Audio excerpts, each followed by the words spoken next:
उजाडू दे आज साकड हे माग, होऊ दे पहाट नवी. आता होऊन जाऊ दे साऱ्या जगाला पाहू दे, पडू दे पाऊल पुढं. जरी काट पाया खाली लाकड्याला येऊ दे, पडू दे पाऊल पुढं.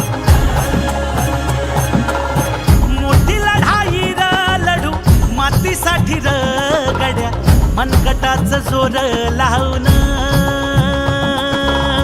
दाटला जरी अंधार एकजूट होऊ आज, दिवा देऊ तेज दावर. तू आभाळ आभाळ वादळ तुझ तू राजा, आसमानीच बळ दावली. तू आभाळ आभाळ वादळ तुझ तू राजा, आसमानीच बळ